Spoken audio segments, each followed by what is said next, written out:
Hi, welcome everyone.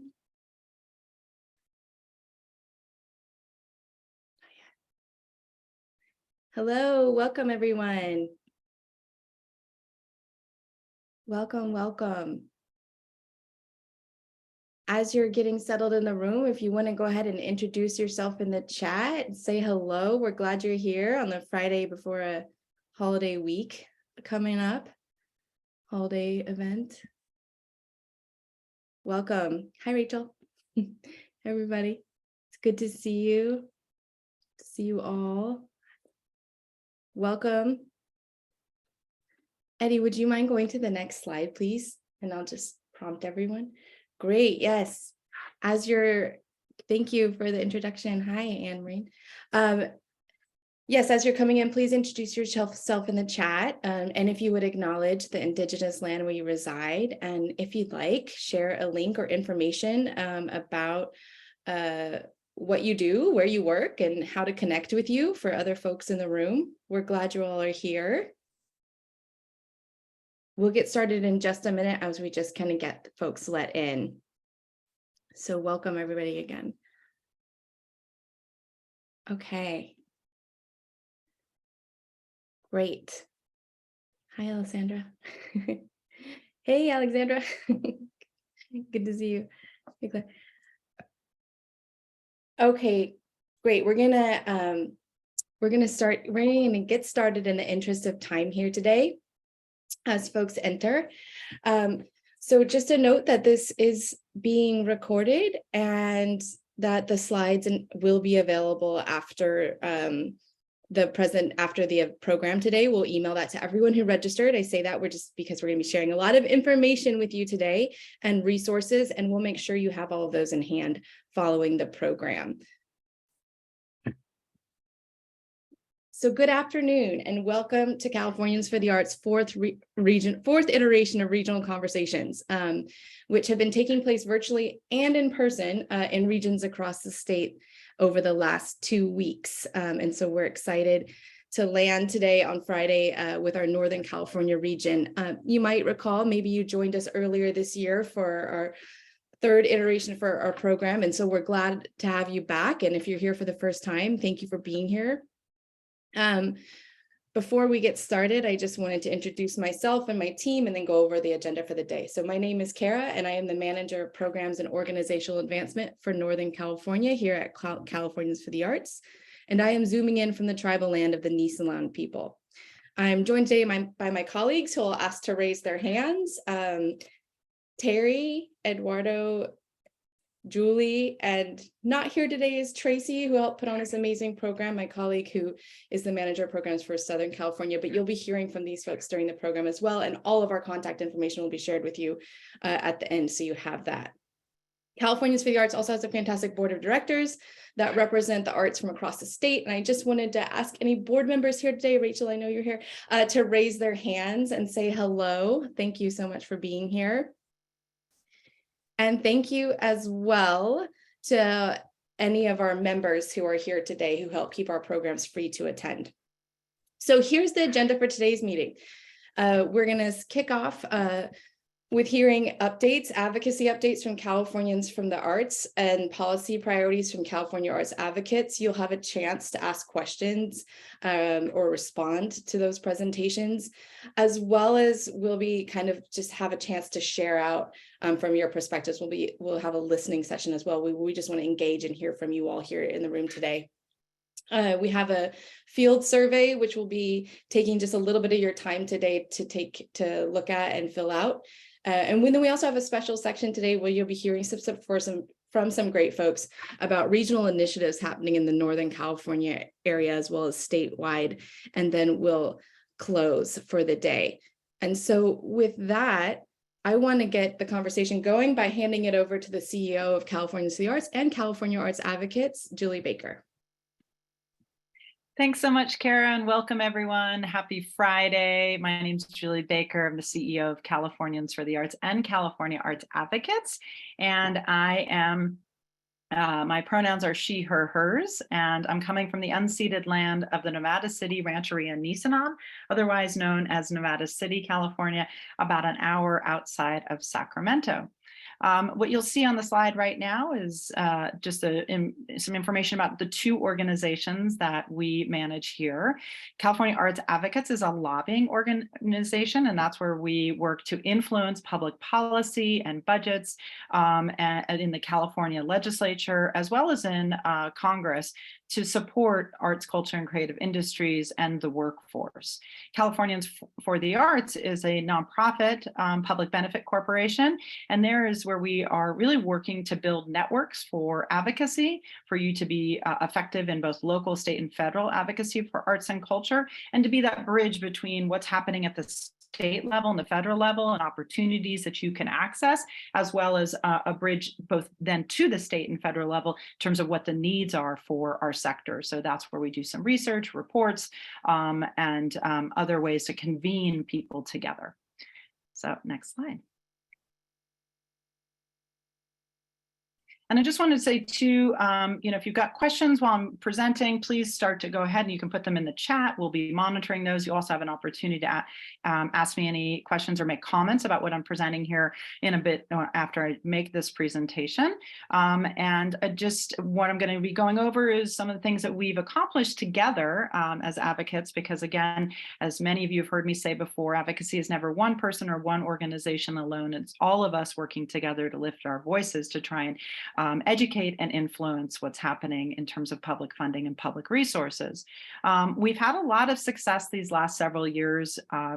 Obviously it's been an incredibly challenging several years, both from the impact of COVID, from racial injustice that's been, being talked about more so and being illustrated, and looking at ways that we can address racial and cultural equity through arts and culture, as well as the impact of AB 5, which is the assembly bill that has impacted a lot of particularly the performing arts sector for arts and culture.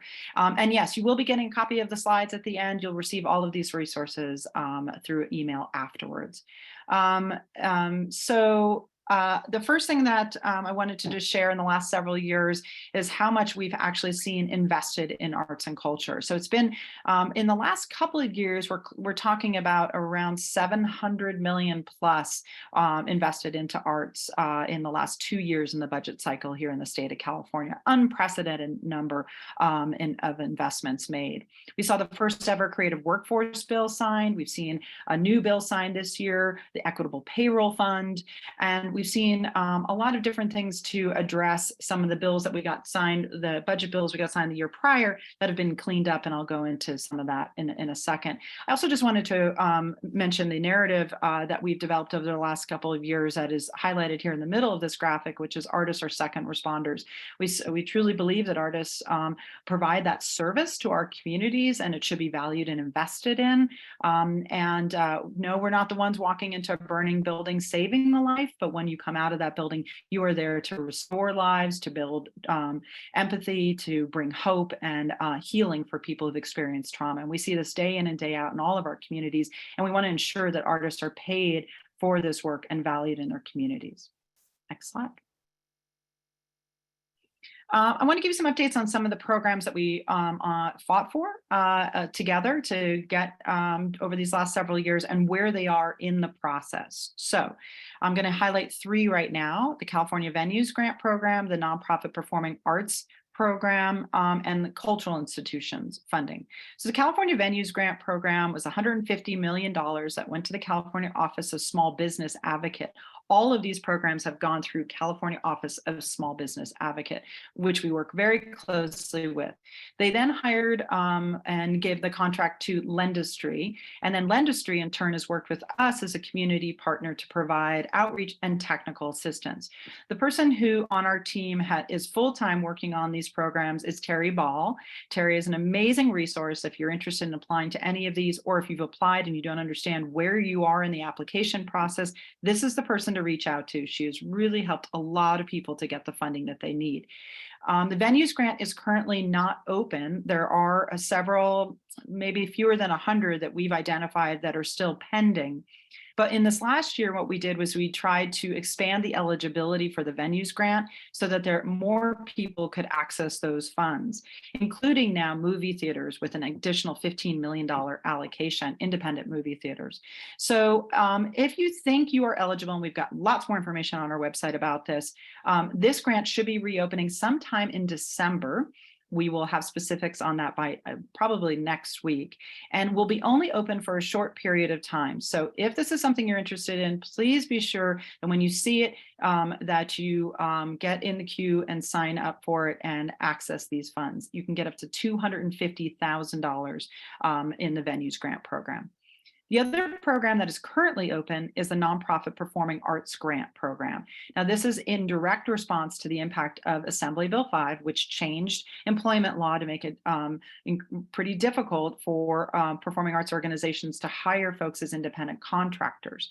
So we've all seen the increase in expenses then due to that change in law.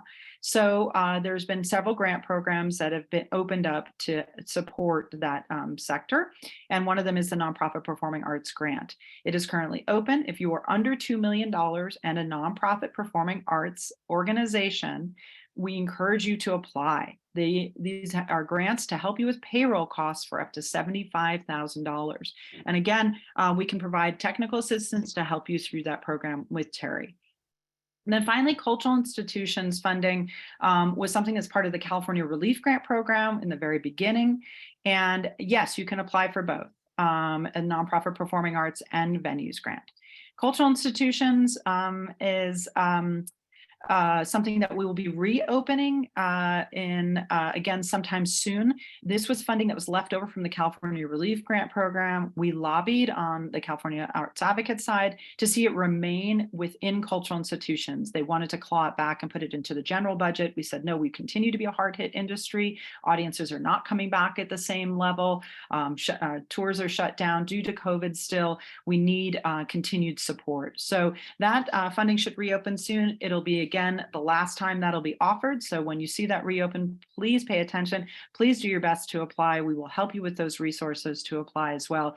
And should it continue to be where there's funding left over after they've gone through, anyone who's new to apply, there is written into the cleanup language that we did in the bill this last year, the ability for you to reapply. So that's one of the first times we're going to see the opportunity to reapply for relief funding is something that we fought for because we understand what's happening to the sector.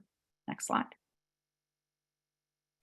Exciting passage of SB 1116. Many of you folks who Lee Henderson I see on, I think in the group here, of course, Terry on our own team, among many, many other folks, worked to really influence this to be passed through the legislature and then signed by the governor. This was really an example of the strength of grassroots advocacy. And I can't never say enough about how important it is to engage if you want to see change happen. And so this law would actually create tiered payroll reimbursement for small budget nonprofit arts organizations under $2 million. And this is again in to the direct impact of Assembly Bill 5. So this way, arts workers are paid what they need to be paid in order to thrive and live in the state of California, and arts organizations receive funding to support that. I think it's a great innovative solution. However, it is what we call an unfunded mandate. So it's not yet funded, and therefore we're going to need advocacy to influence the legislature and the administration to fund that particular bill. In addition, what we did work on several years ago was the California Paymaster program. Again, this is the same group, $2 million and under small nonprofit performing arts organizations. Californians for the Arts was just recently awarded the RFP from the California Arts Council to build the Paymaster program. So if you're a choral group, dance company, theater company, any level of performing arts, and all of a sudden you now have to create a payroll because you've had to switch from independent contractors, and maybe you're an all volunteer, a very small organization, you don't have the capacity to do that internally. We're creating a Paymaster, which becomes your employer of record. It allows you to do workman's comp, unemployment insurance, all of those things, whether you work with a union or not on your programs. So stay tuned for more information. We should be announcing more specifics about that in early January. But again, if you're interested in to learn more about that, you see yourself in that, please let Terry Ball and our team know. And again, she'll put her information in the text, in the chat. Next slide, please. Really exciting program, which we're going to hear about today from some of the folks who received the grant for administrating organizations for the Creative Core program. The single largest appropriation to the California Arts Council is the Creative Core. It was something that a number of us really worked with the administration at the end of 2020, and we saw it introduced into the governor's budget and then passed in the budget at the end of July of 2021. The CAC has been working on it and then introduced that program and then did it as administrating organizational grants in 14 different, several state and then regional programs. It's a really exciting workforce development, employing of artists, and to really in service of messaging to change behavior, whether that's related to climate change, whether that's related to public awareness around public health, emergency preparedness, civic engagement, social justice, and community engagement. You're going to hear more about that soon from some of the providers in your region, but we're really excited that this is an investment that the state has made in artists, and we're really thrilled to see this come into fruition here in the state of California. The first Creative Core. Next slide. And the first of many, let's hope. I mentioned the Creative Workforce Act, something that our organization, California Arts Advocates, was a lead sponsor on, along with Arts for LA. And Senator Ben Allen, one of our longstanding champions for arts in the state of California, art and arts education, was the author. This was established as law in the January of this past year, which again states as a creative workforce development as a state priority, which is historic in that is the first bill of its kind in the United States, making that proclamation. The tenets of the bill are an earn and learn living wage opportunities through a California Arts Council program in coordination with the California Workforce Development Board, with priority for populations that have faced barriers to employment. Now, again, we've worked to try and get that funded in this last year. We did not, unfortunately, see that in the budget at the end of this year. We will be working again next year, and we'll need your support to ensure that this program gets liftoff and at least to a pilot so we can see a real investment in creative workforce here in the state of California. In addition, if you are an independent contractor and you received pandemic unemployment assistance during the height of COVID through federal and then state funds, you would be interested to learn that Senator Allen has also was authored and the bill passed to do a study to examine the feasibility of this type of insurance continuing here in the state of California. So terrific work. Thank you, Senator Allen, for your leadership. Next slide. Cultural districts, we talk about unfunded mandates. Cultural districts program was a legislature approved and brought forward by Assemblymember Richard Bloom back in 2015. So now we're in 2022. It took almost 7 years for us to see funding for this program. There were, however, 14 pilots introduced, several in the Northern California region, but they were unfunded. They were given $10,000 over 2 years from the California Arts Council's general budget to build out their cultural districts. Then there was a survey done or a report done, and the main response to the survey was this needs funding, and it also needs to be more diverse in terms of who's represented in terms of cultural districts for the state of California. And so we're super thrilled that in this last year's budget, there was $30 million allocated for that. That is in development still with the California Arts Council.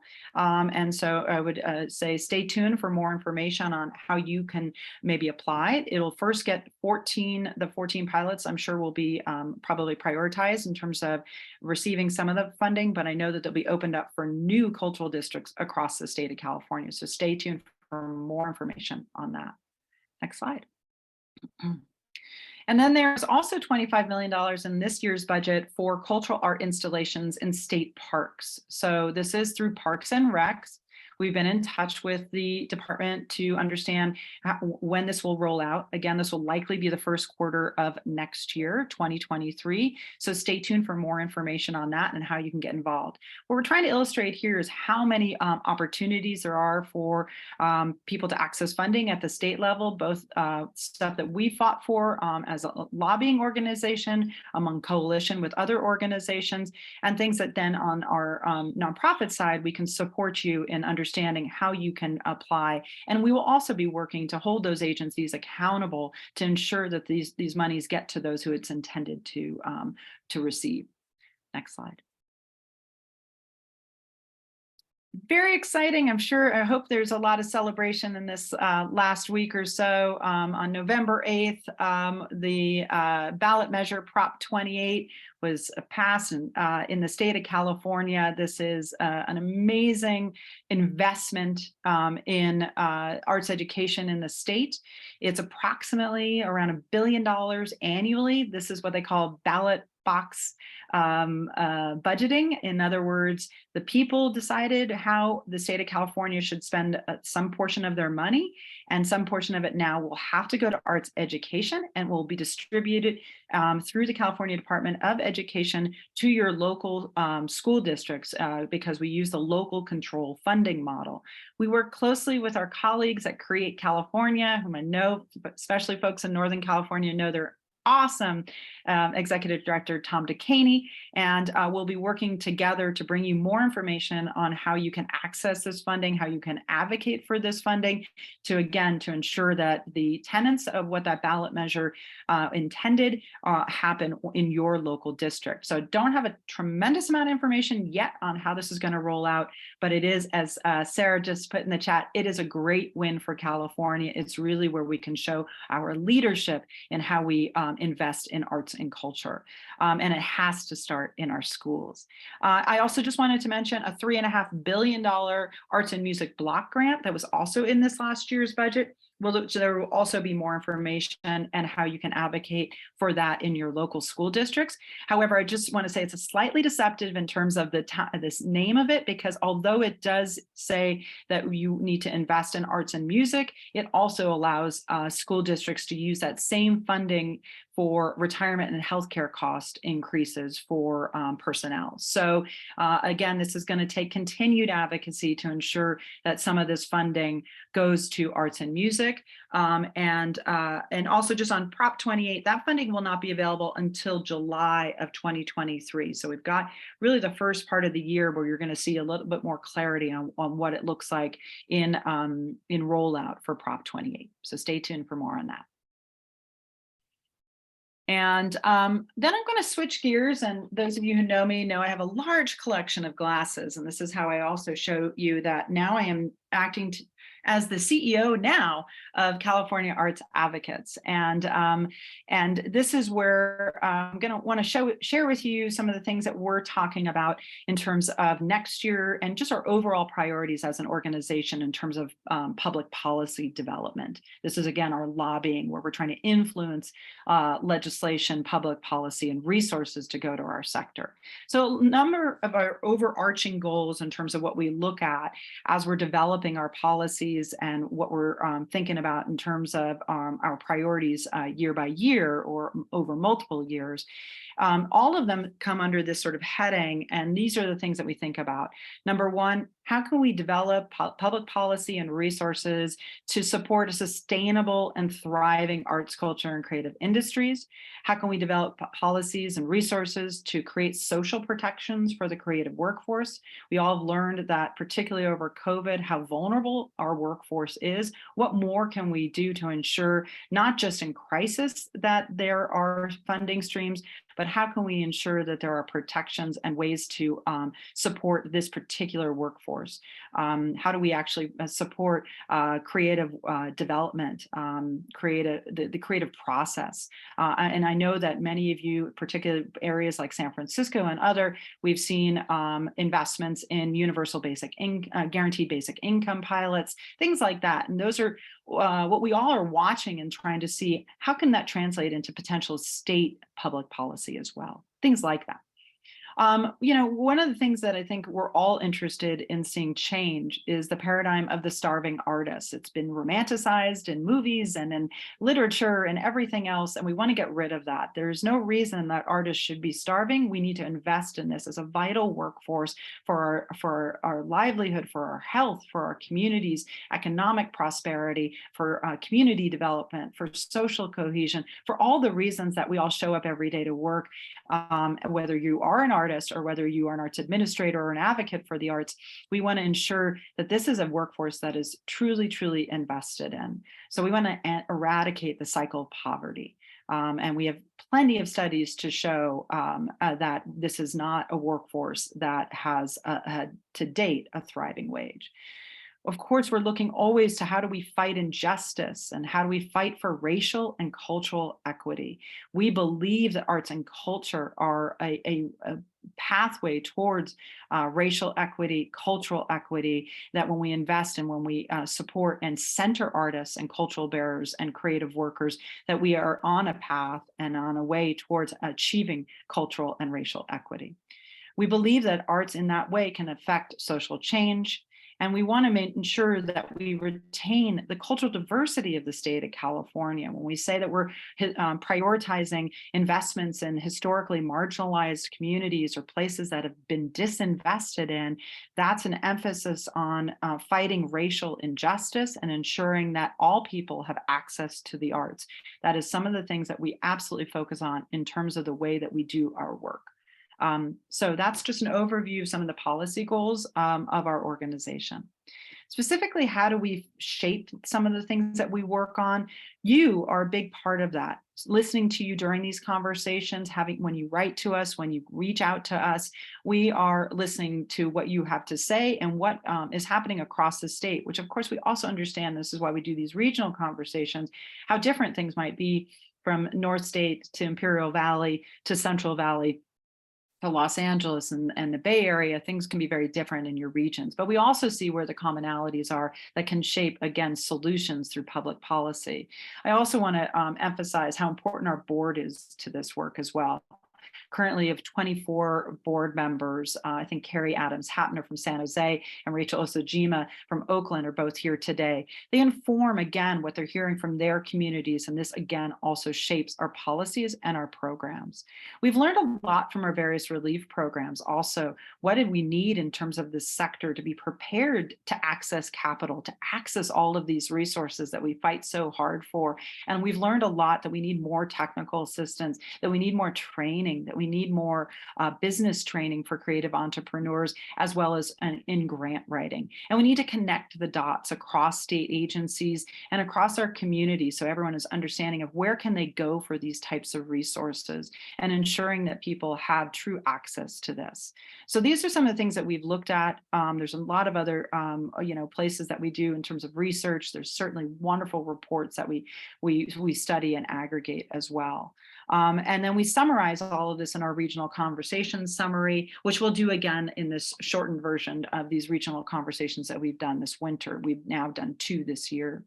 But this gives you an idea and the summarized needs, and I'm sure you've had now a chance as I've been talking on to read to get an idea of what we're focusing on. So I'm not going to go reading through it, but it gives you an idea of some of the things that we'll continue to focus on, both in addressing the impact of AB5 and COVID, technical assistance for business operations and grant writing, where we need to see the funding, where it's not going, what are the gaps, how do we ensure it's truly reaching all communities and all people to access arts, to the arts.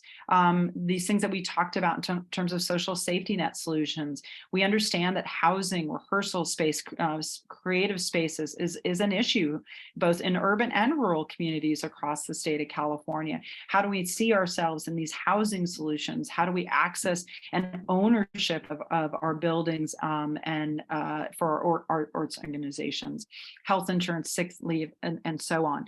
And a deeper understanding of how to work within community and economic development. And that's something you're going to hear more about today from our colleagues at California Forward, as well as some of the folks at GoBiz, the Governor's Office of Business and Economic Development. It's been really critical in our strategy to make sure that we are part of all of the solutions for California to realize the California dream, that arts and culture are a part of all of those, and that we're not just siloed inside of the state arts agency, which is a critical place, but we also want to see ourselves in lots of other parts of government to provide solutions.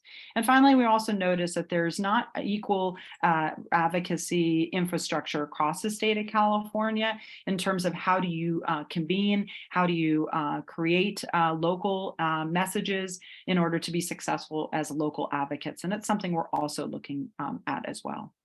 Next slide. So some of these specifically next year that we will be likely working on, the California budget's looking quite different this next year. I've read the news just in the last couple of days. The Legislative Analyst Office has come out with a report that says we're $25 billion behind in revenue estimates in coming into this new year. So I would anticipate that you're not going to see the same level of spending in the state of California. It might be harder to introduce new programs. It may even be harder to see increases to some of our state agencies and existing programs. So that's something that we're going to keep an eye out on, because as we all know, sadly, often arts and culture investments are sometimes the first to go. Obviously, we are desperately trying to change that narrative in terms of prioritization, and but we need to watch out for that. So whether we'll be in expansion mode, a protection mode, we'll certainly be keeping you informed to what's happening as the budget unrolls next year. The governor will release his first budget by January 10th. So California Arts Advocates will keep you informed to what's happening there. What we'll be likely supporting and fighting for next year would be funding for the California Creative Workforce Act. We hope you all join us in all of these ways that we're going to try and influence the budget process, as well as state arts agency, increasing the California Arts Council's baseline budget.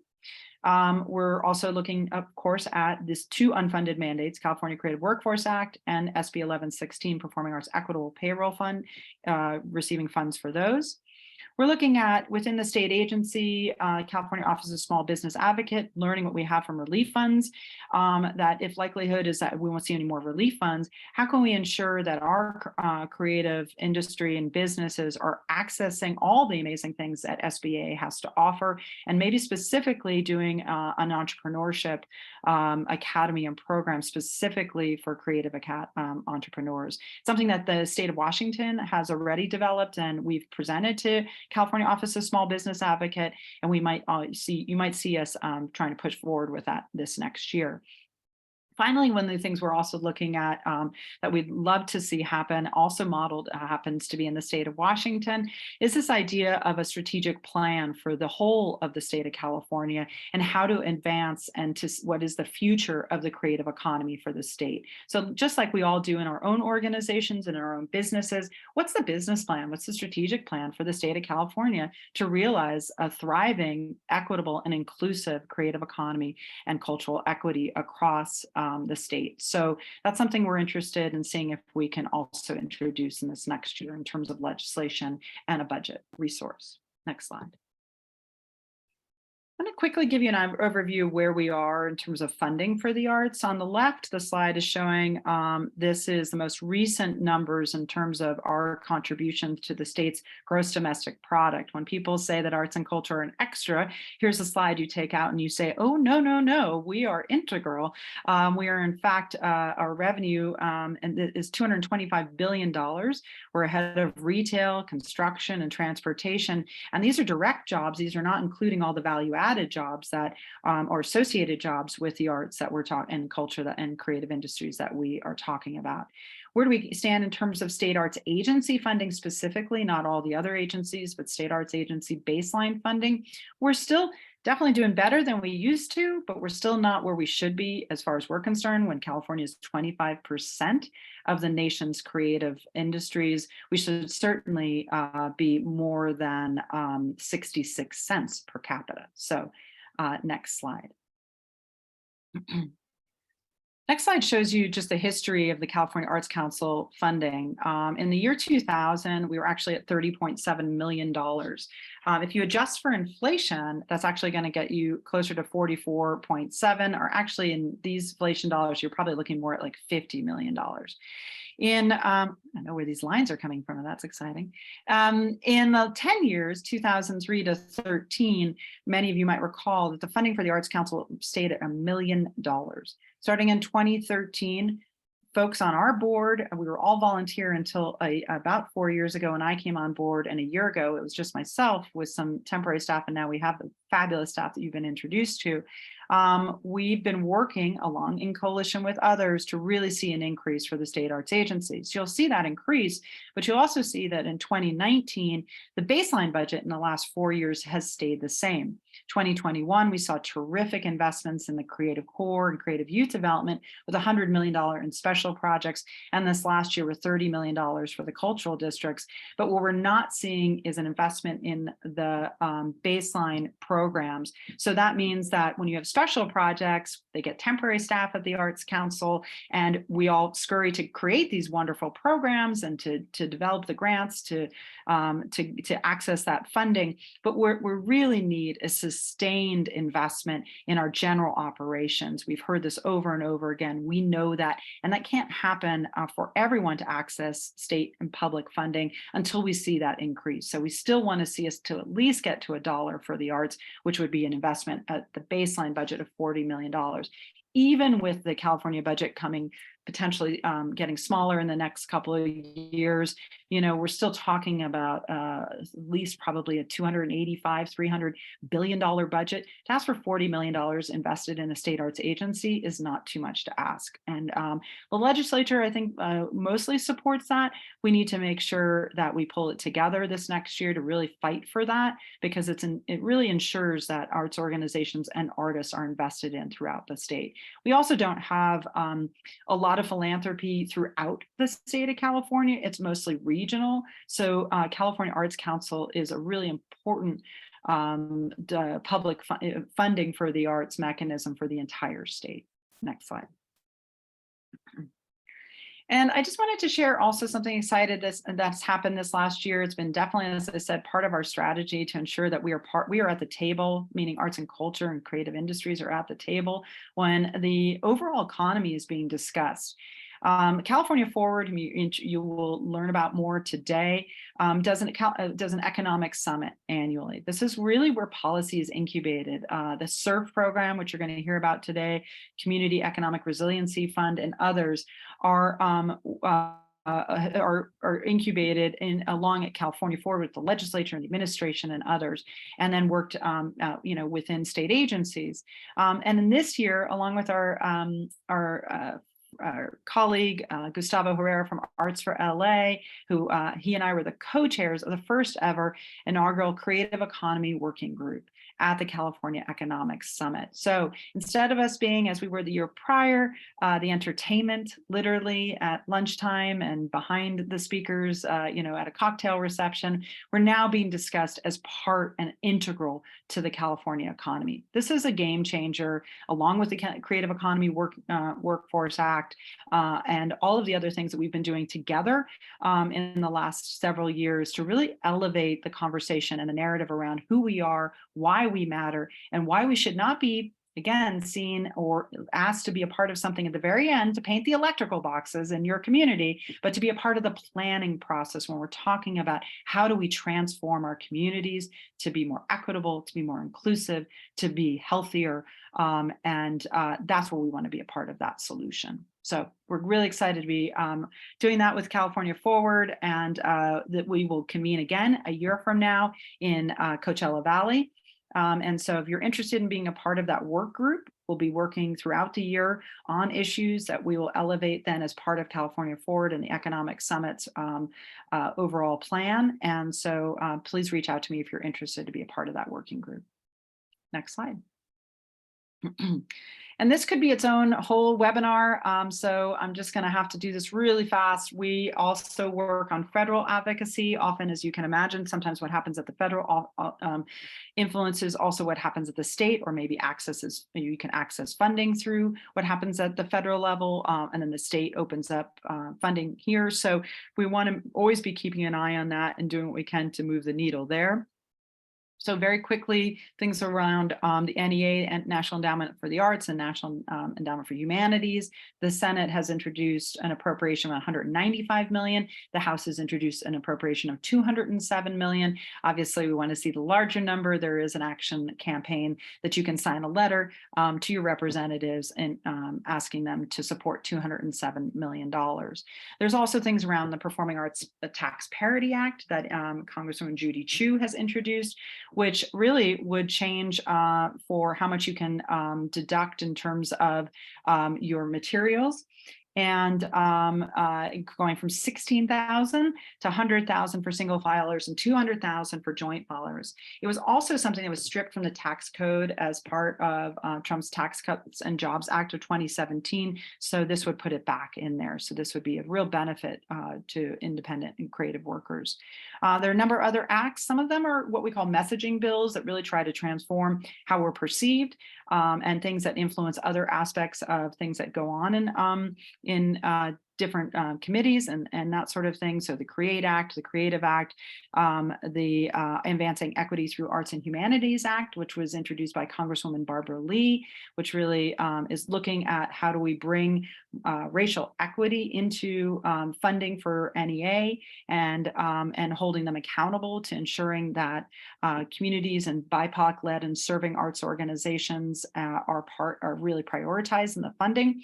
It's an important bill that it was all introduced and supported by many people in Northern California region. I'm not sure if anyone here is on that group is here today. And we've been doing our best to build toolkits to support that. And then finally, the president, also President Biden, just reinstated the Committee for the Arts and Humanities Act. So if you're interested in learning more about what's going on at the federal level, please reach out and we'd be happy to give you more information. Next slide. Great, so now's the time that I'm going to stop talking and hopefully hear from all of you if you've got comments or questions on some of the things I just introduced. Of course, the other thing I just wanted to share, and we can go into getting rid of the slides and we can see each other, is that, of course, we just went through an election. 25% or more of the current legislature here in the state of California is new. And so this is a really great time to see who are your elected officials, introduce yourself to them, or say hi, welcome back, and let them know what is happening for you in your community and within your own organization or in your own practice as an artist, and what are the needs that public policy and resources can support. So just wanted to mention that as well. So now's the time to hear from you. If you've got questions or comments on any of the things that I just talked about, or what are your needs that are not being addressed in any of the things that we just talked about, or priorities that we should be aware of that are happening for you that we want to be hearing from you. All right, I see a hand, Naru. Welcome to the conversation. Hello, yes, I think you guys did an incredible job on information, and the availability to have the slides later is going to be invaluable. So thank you so much. So I do have a question that is a little off topic, but I run an organization, Alternative Mind Foundation, and we had received a grant through Oakland Public Schools to do a program in schools, but they had a vendor contract that was so one-sided and so just unartist friendly. I'll put it in a nice way to say it like that. I'm wondering if you guys have experienced any of that in the past. I'd be definitely willing to share the language with you at some point, and wondering if there's any advocacy towards artists in schools and how we can protect our intellectual property and things that we are creating in the schools. And I also wanted to add that this was a Measure G funding source. So Oakland Public Schools was trying to own the work that the artists were doing in their schools, and I thought that was just so horrible that I turned down the grant. Yeah, I mean, First of all, I don't know if the spotlight's still on me, but Eddie, if you could turn it off so we can all see each other, I would appreciate not just staring at myself. But thank you. I think others might be able to answer some of this as well. So please, if you've got responses to, and is it Nehru? Did I say that right? Nehru? Naru, you said it right the first time. Nehru. Then please raise your hand too. But I mean, a couple of things. Number one is, yes, have we heard that grant applications are not artist friendly across the board? Absolutely. And it is something we absolutely fight for in the purview that we may have some influence on.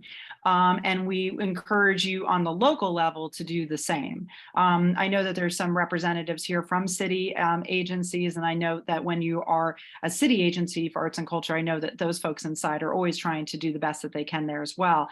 But when it comes, to other funding buckets that they may not be as aware of artists and who they are and their needs or how they work.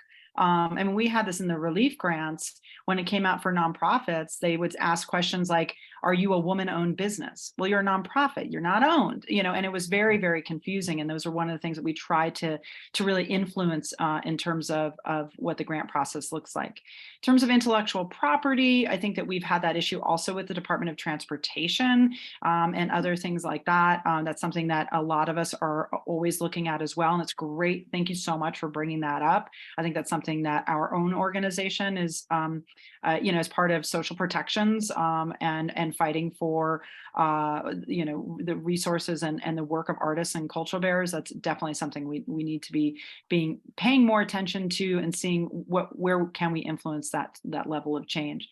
Does anyone else have any other comments on this particular topic they'd like to add? Okay, well, thank you very much. I'll Thank keep you. fighting. and fight with us and fight with your other folks too. And so Julie McNeil says teaching artists need contracts. Julie, did you want to speak a little bit more to that?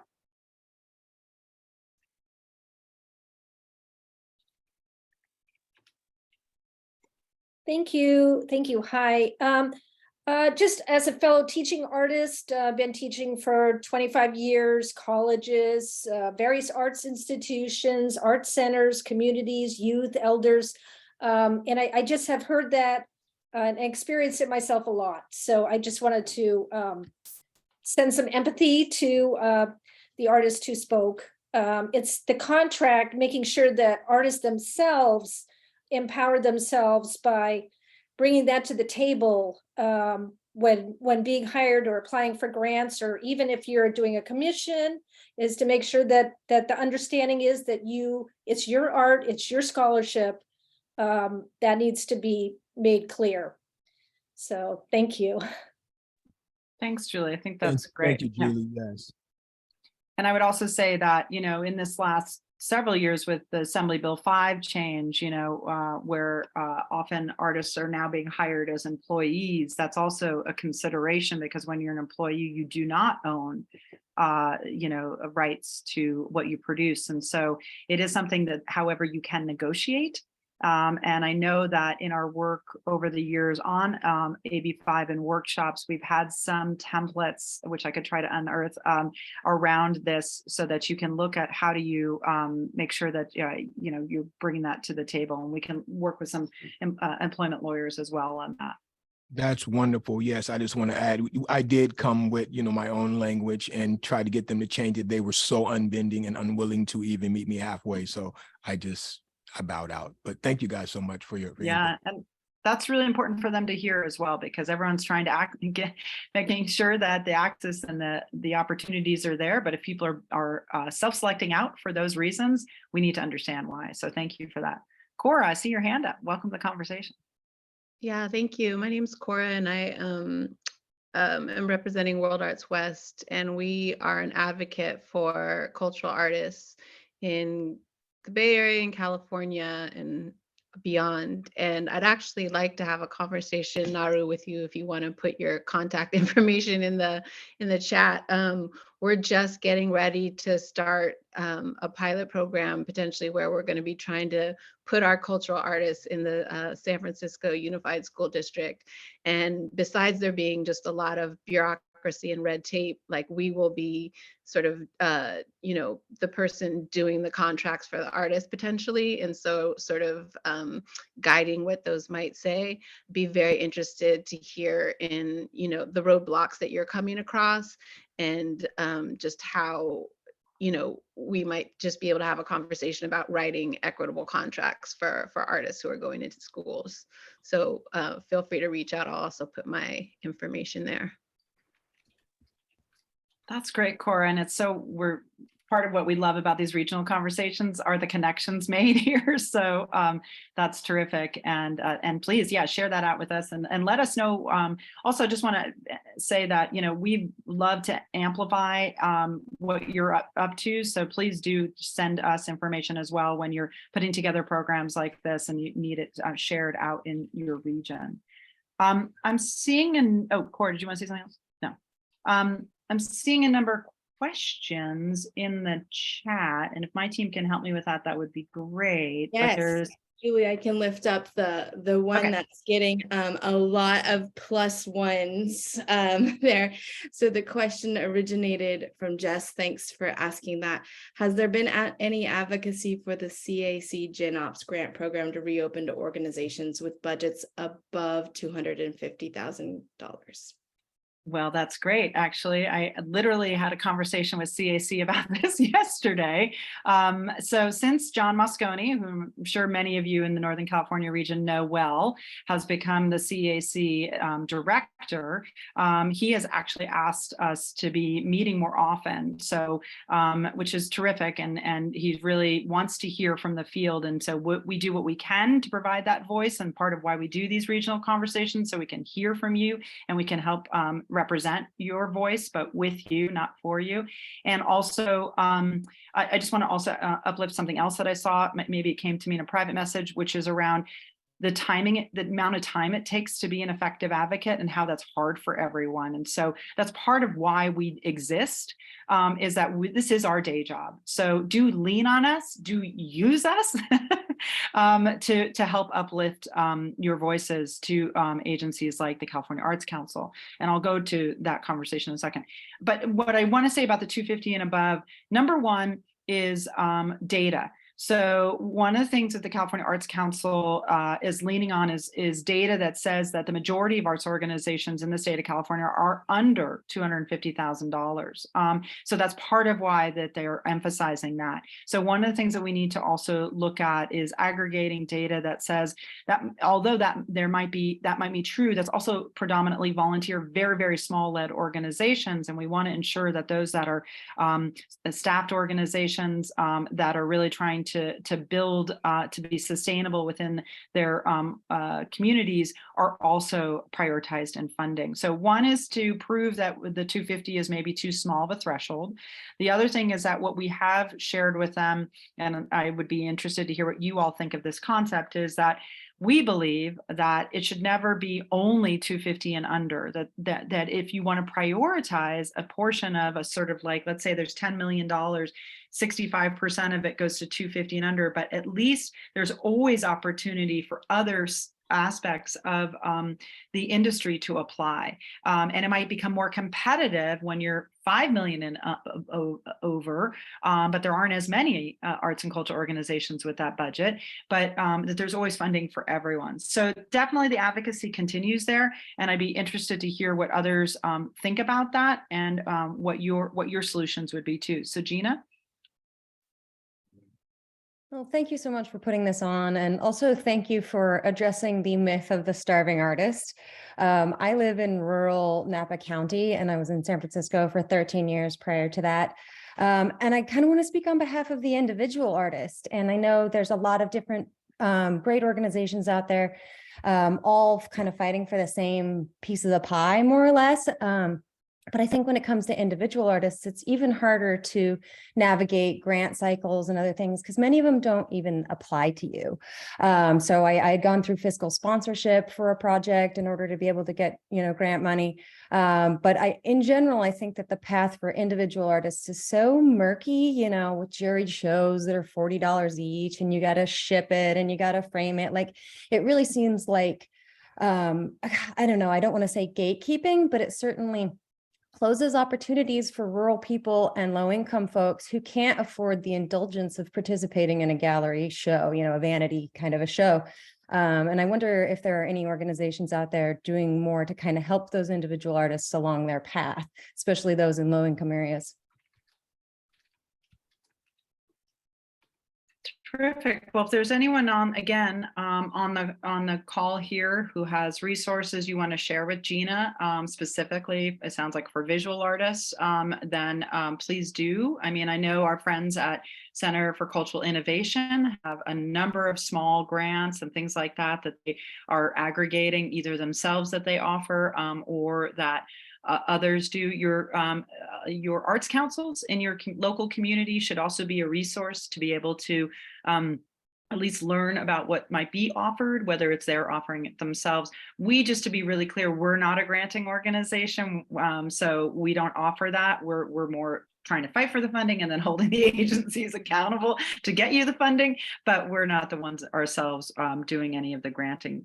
So if anyone has any resources, please do put those in the chat, specifically for visual artists. If you also have that in this, and I'm sorry, I'm trying to look at the chat at the same time. So Paul, you've got your hand up, and then we'll look at the chat too. Yeah, well, I have to say, I look at this screen and I just feel this incredible happiness at looking at all this creativity happening in our state. I mean, I just want to acknowledge that. It's just amazing that we have all these people who have a common interest and support for what we're talking about here. There are certain natural tendencies in the art world, it seems, that put us in competition with each other for funding, for access to audiences, et cetera.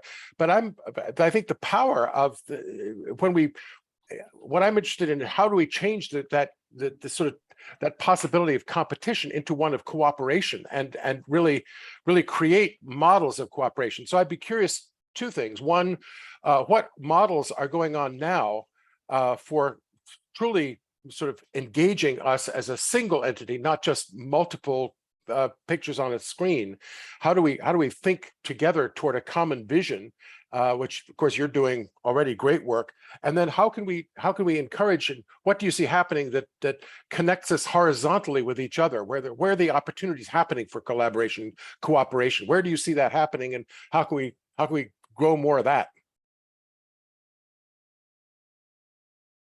Terrific comments, Paul. Thank you so much. And again, I don't want to be the only one speaking here. So if others have things to add into that to address Paul's specific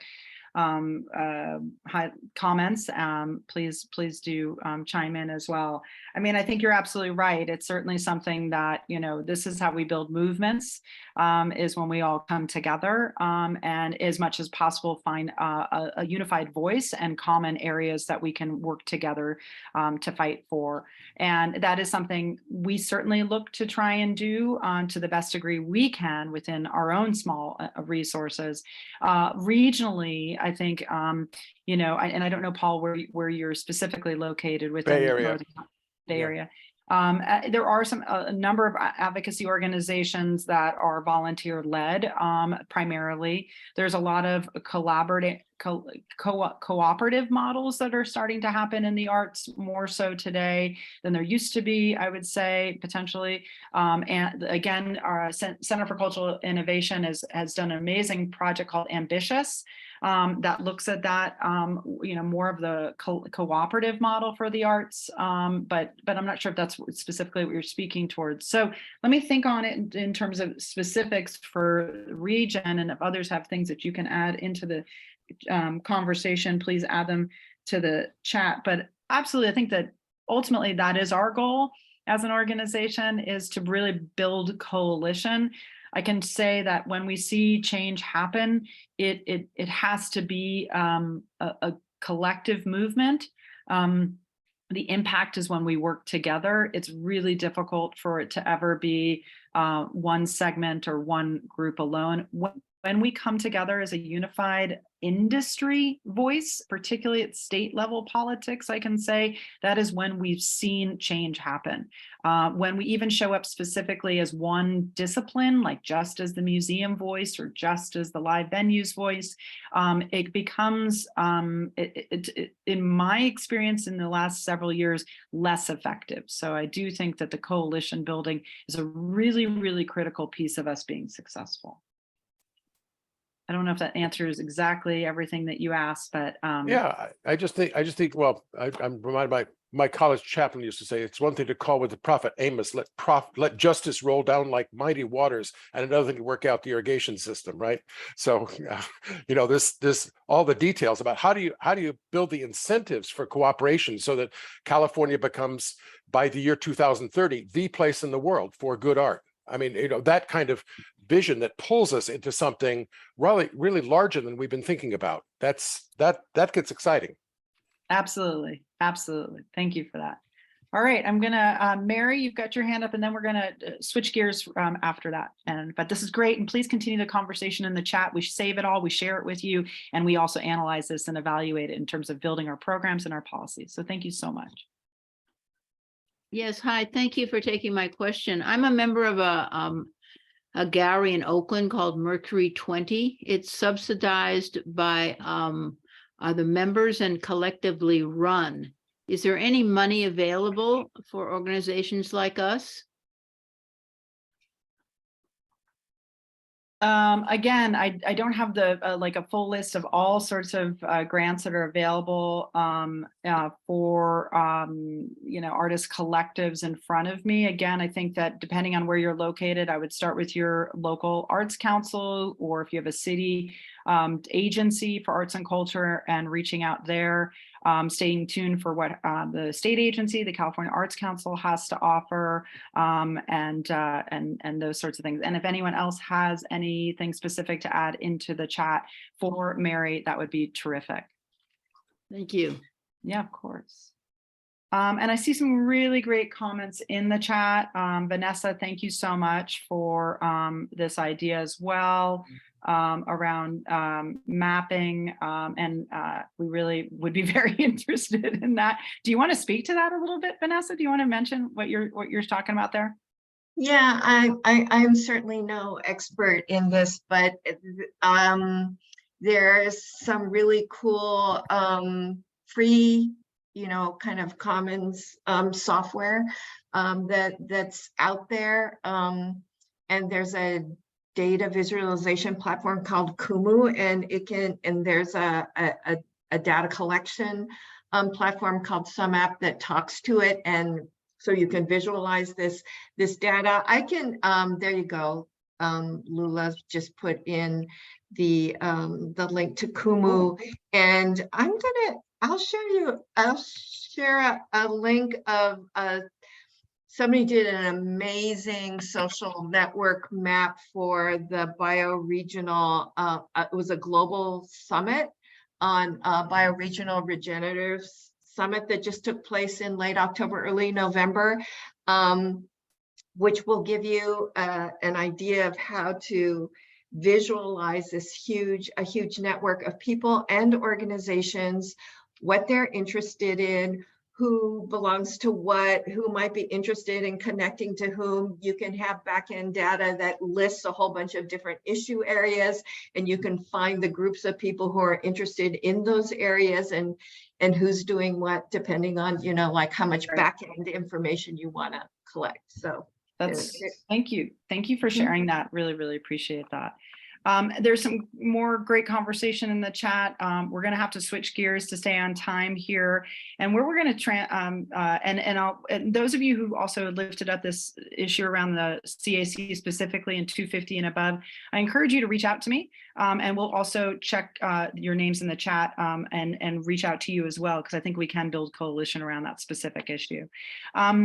But what we're going to do right now is we're going to ask you if you will take just the next 5 minutes to do a survey for us. You can at least get started.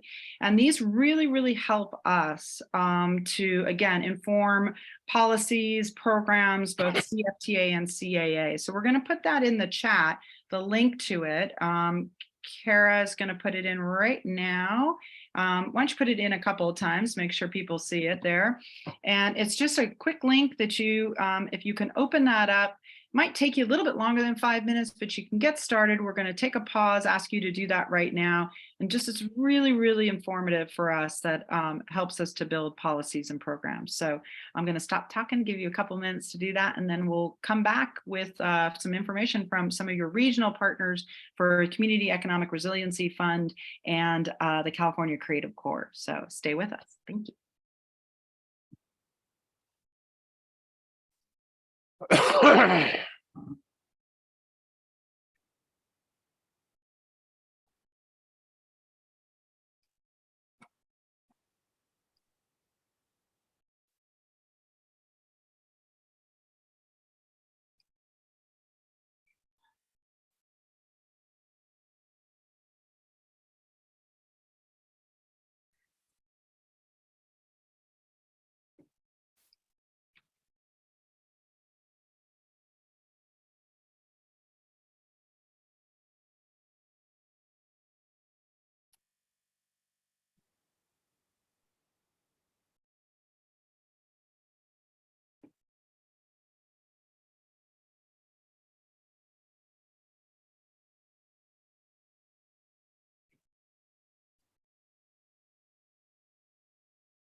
Okay, thank you everyone for taking a few minutes to get started on this survey. If you haven't had a chance to finish, no worries, you can finish it during or after the program. We'll also be sending the link out again following the program. So Eddie, if you wouldn't mind going to the next slide, we're going to transition to our next section here. As you heard in Julie's presentation, Californians for the Arts is committed to increasing awareness and investment in the value that the arts brings to our communities, economies, health, and well-being.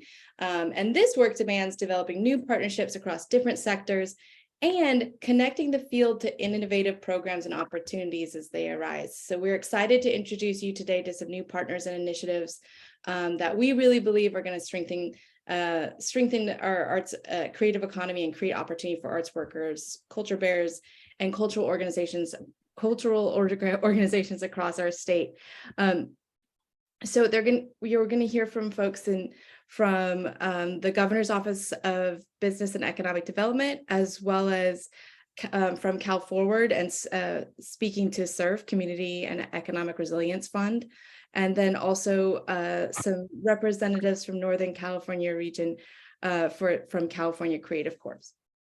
So first, and Eddie, I guess we can go ahead and take down the slides if you'd like. And well, first I'd like to introduce you to Kara Owings from GoBiz. Kara is the Northern California Regional Manager for the Community and Place-Based Solutions Unit, and she'll talk a little bit about their approach to economic recovery and about SURF as well. She's got a great name. Welcome, Kara. Thank you, Kara. I was going to compliment you as well. Hello, everyone. Thank you for joining us today, and thank you to CFTA for allowing us the space to share the Community Economic Resilience Fund. That is a partnership between 3 state agencies. So it is the Governor's Office of Business and Economic Development, the Labor and Workforce Development Agency through EDD, as well as the Governor's Office of Planning and Research, OPR. that is working together to bring you the $600 million investment for economic recovery. The short term for this funding is called SURF, and it is supported by legislation SB 162. This funding is really geared towards supporting California's economic recovery in terms of supporting projects and funding to go towards supporting social equity, sustainability, and economic resiliency. The funding will be distributed through 13 different regions. And like mentioned previously in this webinar, we're really excited that these regions also align with CEFTA's regions that they're working on. And this will just better help us to leverage various funding sources at the local and regional levels. So first phase of the funding is phase 1, and that is the planning portion. Each region will be granted $5 million to be able to engage in regional economic development planning and research opportunity. Phase 2 is implementation, which is where the bulk of the funding for projects will be provided through. And phase 3 is a tribal cutout funding. This is $20 million to support tribes and being able to also pursue economic prosperity and resiliency. Part of my team, and if we can switch to the next slide, I have all my team members here today. So we have coordinators in each of the region that is also helping support these regional efforts. We have Laurel in the North State, Stephen in Sacramento, and Rob in the Bay Area, as well as Jamie in the Redwood region. I see them waving. Hi. Sorry, Kara, just FYI, we're not seeing slides, but it's no worries. We're with you. Okay. And their contact information has been placed in the chat box. You know, it's really important that the creative industry gets involved in the planning process soon and early so that those interests are represented throughout the process. You know, the creative economy here in California, it isn't just about creating profit, it's about expanding the quality of life in our regions, not only providing outlets for expression, but outlets to be able to share our culture and our history through the various different industry sectors that it touches. So we're really excited to be here today. Really excited to be partners and support all the various different elements of the regional work happening right now. So please feel free to reach out if you have any questions. We are here, myself as well as the coordinators, and can help get you connected with the conveners for the SURF funding. Thank you, Kara. Thank you so much, Karen. Shout out to Valley Vision, who's in the house, and just put the info for their region, their SURF region in the chat there, which is the Sacramento region. Okay. Next, I'd like to introduce you to Ish Herrera from California Forward. Ish is the Executive Director of California Forward Stewardship Network. California Forward leads a statewide movement to bring people together across communities, regions, and interests to improve government and create inclusive, sustainable growth for everyone, and was our partner in initiating the state's first ever creative economy working group in partnership with Arts for LA. Ish. Thanks, Kara, and thank you to Julie and Tracy and just the entire CFTA team for organizing these sessions and for inviting our organization to continue to partner alongside of you in these important conversations. As Kara mentioned, I'm Ish Herrera. I'm with California Forward. I'm based here in rural Fresno County. You know, we a little bit about our organization. We're essentially a statewide 501c3 organization, which also has a C4 arm, but we're really organized and focused on formulating, you know, pragmatic triple bottom line, cross-sectoral solutions for policies, for programs, and for practices as well. We have a network up and down the state of partner organizations like Valley Vision and others who serve as regional backbone organizations in their respective region that come together and coalesce around what we call the California Stewardship Network. And together we carry collective action forward, whether it be on influencing policy discussions, investment decisions, or sharing the practices that are out there that are showing promise on the ground in your regions. We try to give those the light of day and make sure that they're replicable and scalable in other parts of the state. We don't shy away from difficult conversations. We really pride ourselves on setting tables in the middle. And if any of you were present at our 2022 California Economic Summit a few weeks ago in Bakersfield, I think we demonstrated that really well, where we're in a region where we had very timely and relevant discussions, and we provided a plenary stage that gave voice to different opinions, and we like to think that that's part of what we bring as value to the table is setting those tables in the middle where we can find common ground and solutions that are pragmatic and have real applicability in every corner of the state. For us here at California Forward, we certainly understand the value and the contributions that you all make to your local economies, to the state economy through the arts and culture and the creative sector that you all represent. We've been committed and supportive of these efforts from our vantage point as well. As may have been shared by Julie earlier, we have as one of our board of directors, which we call our leadership council, Gustavo Herrera sits on that governing body for us and provides a lot of great contributions and insight on your behalf to the work that we put together throughout the year. Gustavo represents the Arts for LA organization down in Southern California. We're very happy to have him be there as a champion for you all. He's contributed tremendously to among other things, helping us launch, as Clara just mentioned a few minutes ago, the first creative economy working group at one of our economic summits. For those that weren't in the room, it was quite fantastic. It was a very energetic session with the DJ and a lot of vibrancy, and it was just I think really set the bar high for the rest of the neighboring sessions to consider having the arts involved in their dense policy discussions as well. So kudos to that group for putting together a really fantastic session at our event. And the last thing I'll share with relation to SURF is that with these regional sessions that CFTA is in the process of doing here today and is continuing in other regions is something that we see as an extension of our partnership that began formally around SURF in the spring of this year, prior to the release of the solicitation for proposals for that funding program. We partnered and put together a series of sessions like this to provide an opportunity for members of your community and to provide some feedback, some input, some vantage points on what this program could potentially look like, how it could make sure it's accessible to members of your sector, how best that you can position yourself to contribute, who the people are to connect to make those contributions. Great to see Valley Vision here today. That's certainly one of the groups that you're going to want to connect with after today's session to get involved and learn more about SURF. But we this for us is I think another step in working together with CFTA. And, we are committed to continuing to work alongside them with the Creative Economy Work Group. We encourage all of you to consider joining that work group and helping get involved with the advocacy of that group and the best practice sharing that happens in there and the resource sharing that's happening here today and in those sessions as well. So connect to the Californians for the Arts, contact us as well if you have any questions about any of the work that we do.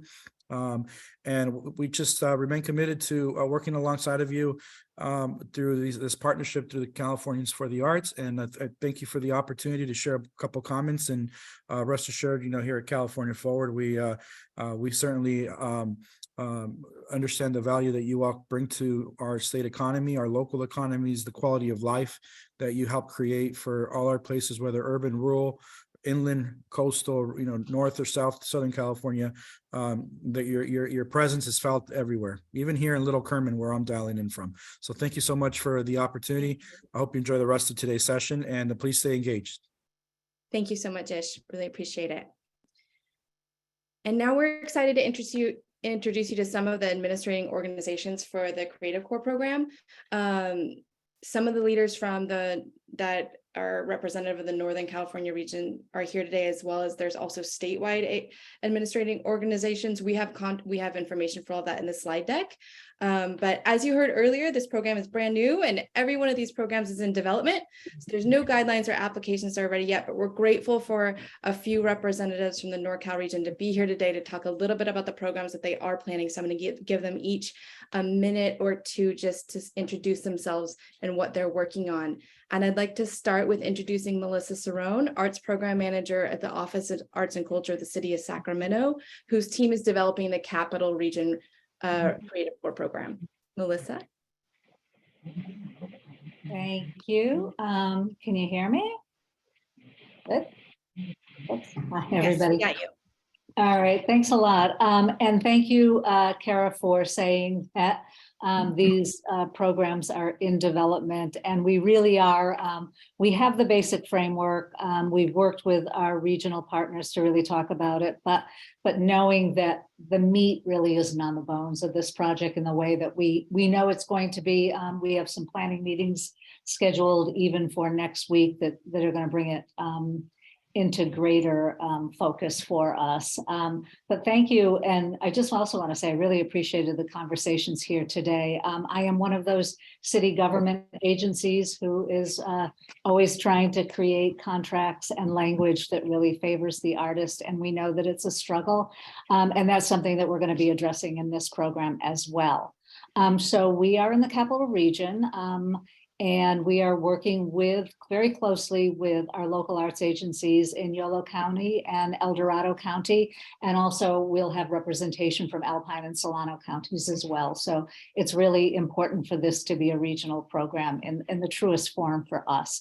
We're also really happy and lucky to be working with a local theater artist and an artistic director, Richard Falcone, who was an instrumental partner in the previous pilot Creative Core project that was done with relief funds with the California Arts Council. So he has lots of learning and lots of experience to bring to this project.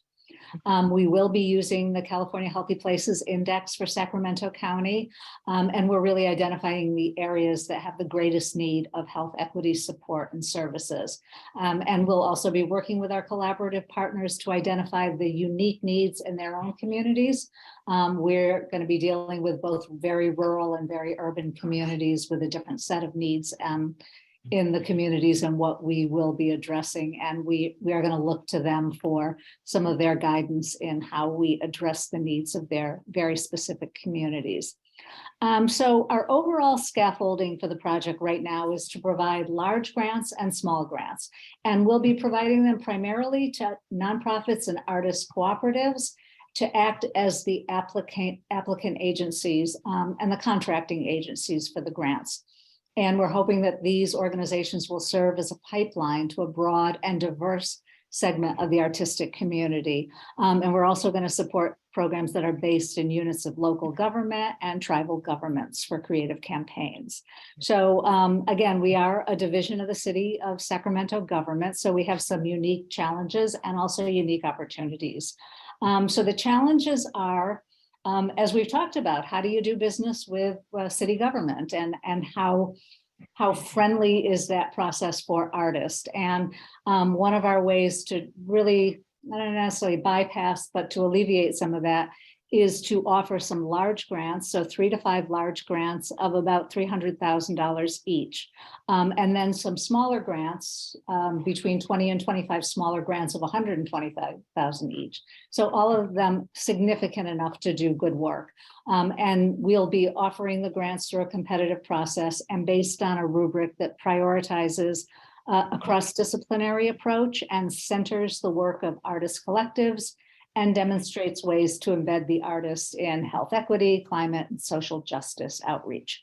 And each grant will be designed to ensure that minimum of 60 up to 70% of the funds directly pay the artist. And we also want to ensure that individual artists who are not affiliated with organizations, but they have the capacity and skills to do this work, also have opportunities to apply.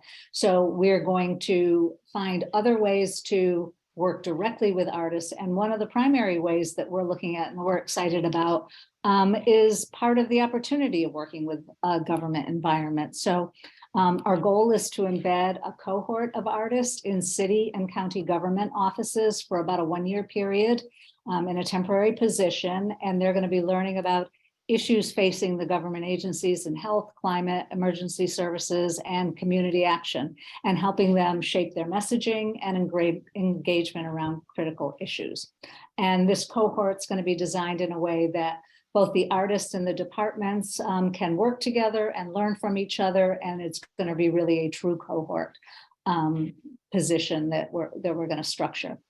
And sort of the only other thing that we've really developed is trying to find pathways for artists to actually be seen by government agencies and also to be seen by NGOs and tribal governments, and have some kind of a collaborative process in terms of what is it that you do, what is it that you need, and what can we provide. So we built in a series of what we call mixers. So they're going to be up to 20 regional mixers.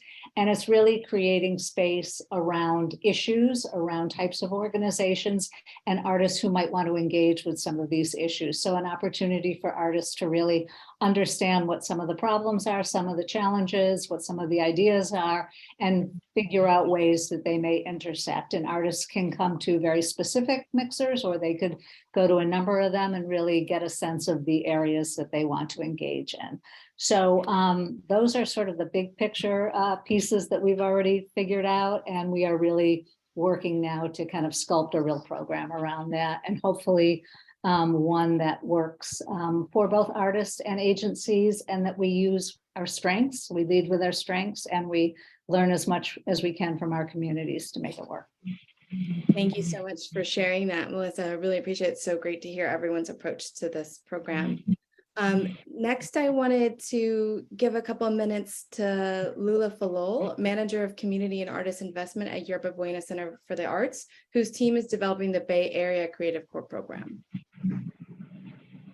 Hi, Clara. Thank you so much for the introduction. Hello, everyone. Please forgive me for being off camera. As I opened more and more links from our wonderful chat, my computer started freezing. So just forgive me. But again, my name is Lula Falol. I'm the Manager of Artists and Community Investments at the Yerba Buena Center for the Arts. We're in San Francisco. Myself and my colleague, Jason Blackwell, who had every intention of being at the meeting today, but unfortunately couldn't make it, we will be leading this effort for our organization. So some of this may be repetitive, but we were awarded the CAC Creative Corps grant as an administrating organization for the Bay Area region. And we ourselves as an organization, we are also in the process of building up our own community and artist investments program. And so this Creative Corps grant falls within the community design, community-led granting infrastructure that we're hoping to build up internally. So the timing was really, really good. And with this Creative Corps grant, we'll be granting $60,000 to $60,000 to 45 to 47. We're still working out the exact number, but about 45 to 47 artists who are in these designated regions. Within the grant, they're identified through the California Healthy Places Index. And so of the 45 to 47 grants, for 21 of these grants, we will be using an experimental community design granting approach. So we are partnering with community-based key stakeholders in 7 designated regions. Those regions are San Francisco, Chinatown, Tenderloin, Bayview/Hunters Point as one region together, Oakland, Richmond, and Hayward. And Richmond and Hayward will also be clumped together. And they will, these key stakeholders will be partnering with us, and they will lead the facilitation of some community listening sessions that we will use to inform how the community envisions this process going, and also help us design the RFP, RFQs.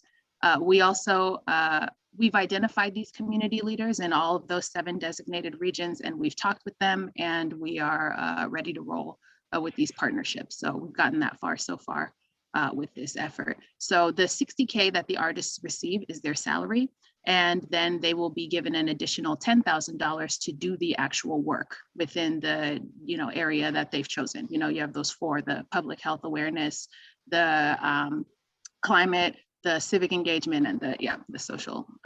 So We are looking, a few things to add is we are looking at ways to see if artists can find matching funds through organizations that can help them maybe fundraise.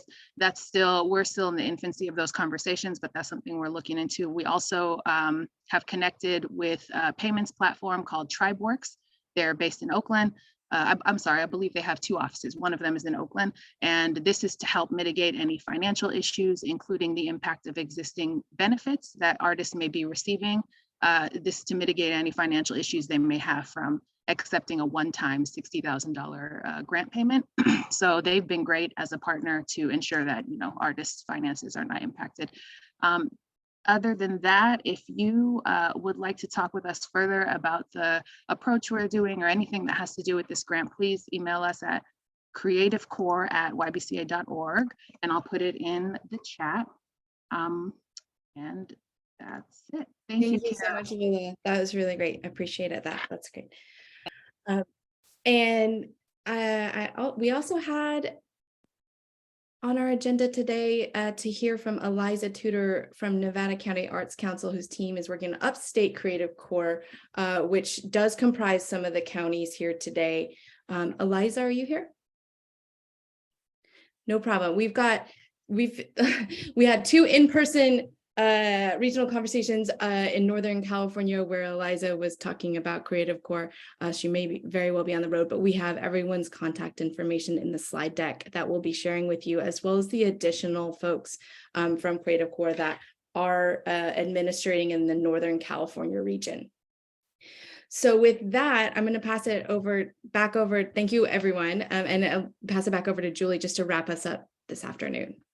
Well, that's fantastic. Thanks for those of you who've stuck with us. And I think there was over 300 people who signed up today. So all of you anyone who registered will get all of this information. Please share out with networks or folks that you think would benefit from learning about these opportunities, ways to connect. That's really such a great benefit of these regional conversations, where when we see the connections made, even in the chat, it's really exciting to see that. We do have a resource page on our website around arts and community and economic development. Some of the things that you're hearing specifically through the California Forward Initiative and SURF, Community Economic Resiliency Fund. So we invite you to visit that page. Next slide. Just going to go through these real fast, and then just quickly how you can get involved with us if you're not already. We invite you, of course, to become a member of our organization. Either one, CAA is the lobbying organization. That's where a lot of organizations, arts and culture organizations, are our key members. It's not tax deductible. It's harder for us to get foundation support, but it really does give us the funding to hire a lobbyist to work directly to influence what's going on in the state, in Sacramento, and represent all of your voices in making sure that these changes are made to support our sector. We ask you, of course, to always follow us on social media, amplify some of the messages, invite people to share what we're putting out here today. If you're interested, join the Creative Economy Working Group that we just launched this year at the California Economic Summit. It's really important to the California Arts Council hearings throughout the year when the legislature is in session to provide public comment. It's really important for your legislators, your elected officials, to hear from you. So please, when you hear us ask for that, please do try to attend those. And I understand advocacy sometimes is another thing on the list of to-dos. If you are an arts organization and you have a fund development team, we encourage you to include government relations as part of fund development. Your elected officials should be someone you're always cultivating and stewarding those relationships. If you're an individual artist, we invite you to join us and look at how we can help build coalition in your community to really be effective local, state, and federal advocates on behalf of arts and culture. And that leads me to the Regional Advocacy Infrastructure Network that we're producing, which is a new program called RAIN. We wanted to rain in California, and this is a way for us to really build those programs out locally, and you'll be hearing more about that as we develop our services along those lines, but it's certainly something we're hearing a need for throughout the state of California. Unfortunately, not everyone has an Arts for LA, so we really need to see these regional advocacy initiatives build out. Finally, in April, we have Arts, Culture, and Creativity Month, and we'll be meeting in Sacramento live and in person on April 17th in collaboration with our partners at Create California. It'll be April 17 and 18. We'll be doing a summit. It looks like maybe California Arts Council will be coming along with us on this journey as well. We'll just stay tuned for more information about that. We're really excited to see everyone in person, do more of these types of coalition building, information sharing, best practices, and learning from each other. And thank you finally to our members, those of you who are existing members. If you haven't become a member, please consider joining. And to our funders, it really makes it possible for us to continue to do these types of programs, keep them free, and to do our advocacy work across this very large state with a very small staff, but hopefully growing with your support. So thanks, everyone. I hope you have a great afternoon, a wonderful weekend, a terrific holiday ahead. And we look forward to working with you in advocacy to build a better and more beautiful and innovative and creative California. So thanks, everyone. Take care. Everyone.